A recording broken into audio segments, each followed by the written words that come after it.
Alright, imagine this.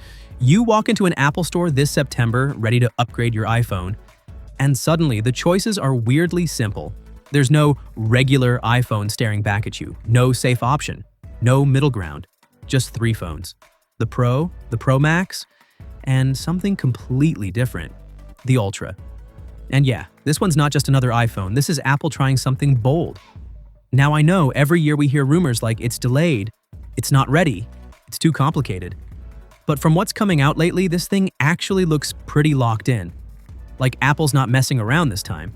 So let's talk about the one thing everyone's obsessing over with a foldable, the crease. Because let's be honest, every foldable says almost invisible crease, and then you see it in person and it's like, yeah, no, but here? The numbers being thrown around are about 0.15 millimeters, which, okay, they haven't magically deleted physics, but that's seriously thin. Not invisible, but probably the closest we've seen yet to that glass just bending like paper illusion. And a lot of that comes down to the hinge. Apple's apparently going all in on this liquid metal hinge design. It's meant to be stronger, more durable, and most importantly, smoother in how the display folds. That's what helps reduce that crease look. And here's the interesting part. They're reportedly using 3D printed components to make it happen. Which sounds futuristic, but Apple's actually been quietly doing this already with parts and devices like their watches. So it's not new for them, just leveled up. Now cameras. Because you'd expect Apple to go crazy here, right?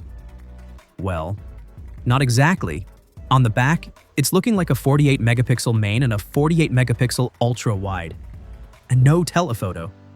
Which sounds odd for an ultra phone. Until you realize, where would you even put a zoom lens in something this thin and folding in half? There is still a front camera on the outside when the phone's closed, so it behaves like a normal phone. But when you open it up, things get interesting. There are versions being tested where the inside camera is hidden under the display. So you don't see it at all. Again, not completely new tech, but Apple doing it usually means it's been refined to the point where it actually works properly.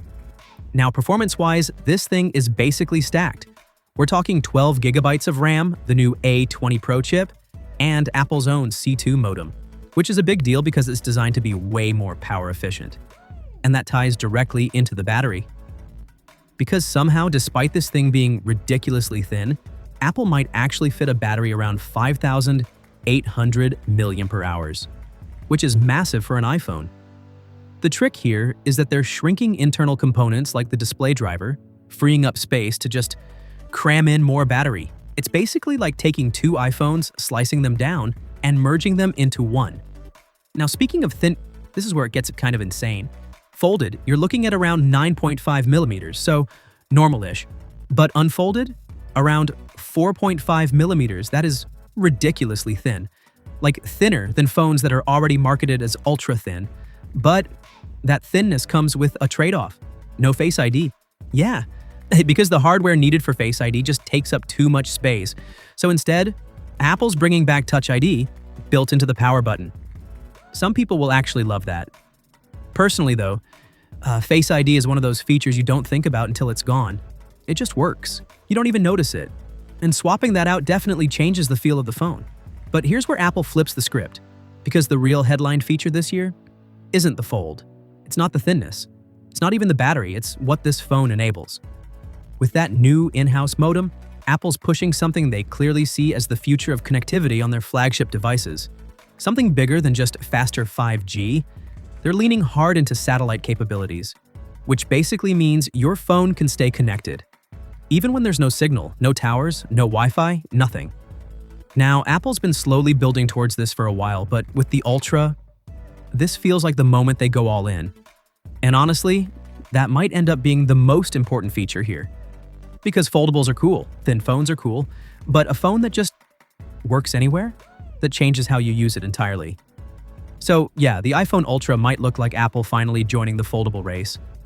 But in reality, it feels more like they're trying to redefine what a flagship phone even is.